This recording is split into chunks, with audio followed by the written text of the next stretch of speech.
Kagagaling lang sa trabaho at habang nandito ako sa bike lane pauwi, napapansin ko na parami ang naniniwala na karahasan ang solusyon sa alitan. Pero alam niyo ba, kabaliktaran yan ng itinuro ni Jesus sa kanyang sermon sa bundok. Binanggit niya na ang gintong tuntunin. Lahat ng gusto ninyong gawin ng mga tao sa inyo, yun din ang gawin ninyo sa kanila.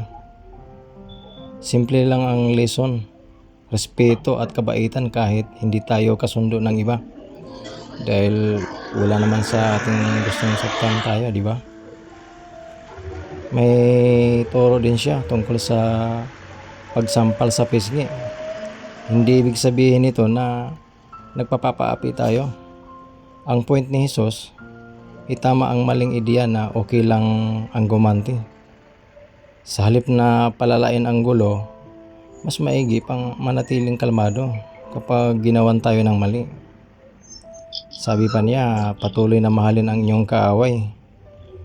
Mahirap gawin yun, lalo na kapag pagod tayo. Pero ang pagiging mabait sa mga nagagalit sa atin ay mabisang paraan para pakalmahin ang sitwasyon. Hindi natin kinukonsinti ang mali. Pinipigilan lang natin ang paglala nito.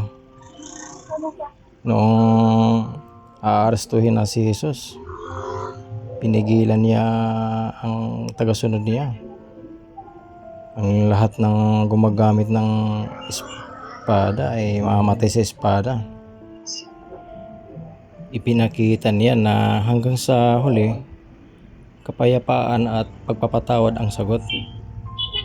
Naniniwala tayo na malapit ng wakasan ni Jesus, ang prinsipe ng kapayapaan, ang lahat ng karahasan. Sana sa pag-uwi nating lahat, baon natin ang kapayapaang ito sa ating mga tahanan. Ride safe po sa inyong lahat.